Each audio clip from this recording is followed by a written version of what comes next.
Community Matters as a national organization comes to Arkansas to protest the removal of a gay teen's yearbook profile. Good evening and thank you for joining us tonight at 6 o'clock. Everyone, I'm Bob Clausen. Ashley has the evening off. A group coming to the aid of a Sheridan student who is openly gay. Last week, Taylor Ellis said a student essay written about him was taken out of the yearbook. Today, the Human Rights Campaign speaking out for Taylor on the steps of the state capitol, and that is where we find KARK4's Aaron Nolan, who has been following this story, joining us now with the very latest on this. Hey, Aaron. Hey, Bob, the press conference wrapping up just about 30 minutes ago. It lasted about 30 minutes, so right now the steps of the Capitol are pretty vacant except for some supporters, which is good to see. Taylor Ellis and the Human Rights Campaign President Chad Griffin going to join me now. Taylor, obviously, this is a big deal for you. 17 years old, a profile taken out of the yearbook. Talk about the process of being here on the state capitol steps, knowing kind of what the hope is here. This was really exciting. All the support, it was great. For everybody out there that's in the closet, which all this is for, I'm hoping that they see all the support that they will have, because I support them, and so do all these people that are here. And I know people that couldn't make it. And if they would have made it, there would have been a lot more people. But we all have lives and we have things that we need to do. But I know that they support me, whether they're here or not. All right, so Chad, you're an Arkansan. Quickly talk about why you're here. You talked about a disappointment of your natural state natives. There's no question. It's a disappointing day, Aaron. And you know, it's disappointing because this young man standing next to me is an upstanding student at Sheridan High School. He works hard. He has good grades. He also just joined the National Guard. He's going to fight for his state and for his country as a public servant. And usually when we talk about bullies, and we talk about teachers and administrators protecting students from bullies, oftentimes that's talking about other students. In this case, the principal and the superintendent, they're the bullies. They're the ones who have caused this harm and this unfair discrimination against one of their best. And when this type of overt discrimination happens, it has to be called out. And we will continue to do so until they make the right decision. Until they make the right decision. Because there is no question. What they did is direct discrimination. It is unfair. It's wrong. And fair-minded Arkansans and thousands upon thousands now of fair-minded Americans disagree.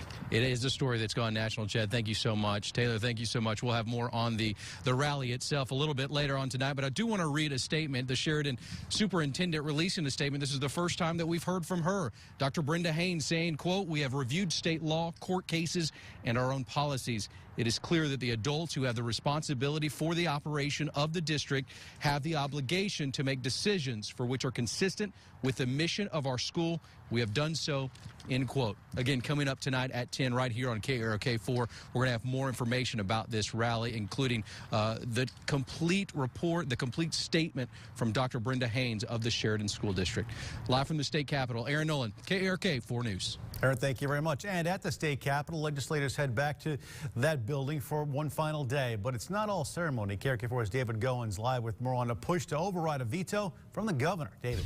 Yeah, Bob, it doesn't happen too often, that being a veto override. We did see it 3 times during the session last year, but we expect to see it again tomorrow. Now, the governor vetoed a tax break on equipment used in fracking for natural gas exploration in the Fayetteville Shale. It's not so much about the equipment itself. BB cited the legislature's decision to take up a policy issue during a budget-only session in his veto yesterday. All told, if the legislature does decide to reverse BB's veto, it would cost the state about $5 million.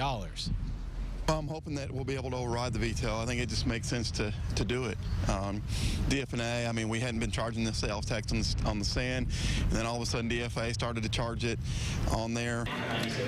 Now, BB is already warning lawmakers that if money flowing into state government is a little bit less than they think because of this veto override tomorrow, that could jeopardize cost of living increases, essential raises for state employees that thousands of state employees are expecting to receive. So we'll see. Live at the state capitol, David Goins, KARK4 News. All right, David, thank you very much. The Arkansas Ethics Commission investigating complaints against the Jefferson County Sheriff. James Murray, who plans to run as an independent against the current sheriff, made the accusations. He's accusing Sheriff Gerald Robinson of shutting down his office last month so staff and deputies could come and work at their boss's fundraising event. Murray also claims Robinson threatened to deal with anyone who supports his current or his opponent, particularly Murray. I just find it very difficult to be the sheriff, and instead of enforcing the law, you're breaking the law and you're requesting the citizens to abide by the law. Sheriff Robinson would not address the complaints with us. We have learned that his attorney will address the accusations in a response to the Arkansas Ethics Commission. A cold case murder suspect filing a lawsuit in federal court against the city of Little Rock 1 year after a jury cleared his name in court. He's now asking for $4 million in damages. KARK4's Josh Berry has this story. He's joining us live at the federal courthouse with more on this. Josh, what is the, why is he going after the city now after all this time? Yeah, Bob, he says his attorney says for a violation of his constitutional right to due process. Cedric Simpson filed this 17-page lawsuit here at federal court claiming that the city of Little Rock, along with a police detective, failed in a number of ways during an investigation that led to Simpson's arrest, including failure to properly review evidence Cedric Simpson says should have cleared him of a crime that happened back in the 90s. May 14th, 1997, someone shoots store manager Kevin Bearden several times during a robbery at Harvest Foods in Little Rock. He died at the hospital. At the time, and according to the lawsuit filed in federal court Monday, Cedric Simpson was questioned by LRPD but later cleared as a suspect, having provided a verified alibi. Simpson says he continued life as normal for 13 years until 2010, when cold case detectives with the Little Rock Police Department reopened the investigation, issuing a warrant for Simpson's arrest on capital murder charges. Simpson pled not guilty and stood trial, where a jury acquitted him, sparing him from a possible death sentence. Now, 1 year later, Simpson has filed a lawsuit in federal court, hoping to be awarded $4 million in damages and for what he calls a failure to conduct a reasonable investigation. Simpson names the city of Little Rock and the detective on the case, hoping to prosecute those responsible for a, quote, travesty of justice that started more than a decade ago.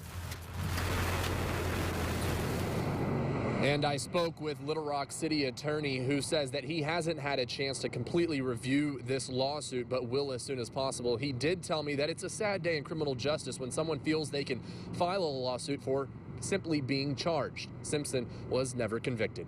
We're live in Little Rock. Josh Berry, KARK 4 News. Josh, thank you very much. Flying out of Clinton National Airport could soon be a little bit smoother. Today, the Clinton National Airport Commission met, and several agenda items that stuck out include a TSA pre-check sign-up station to speed up the checkpoint line, allowing you to also keep your shoes, belts, and light jackets on when you go through the checkpoint.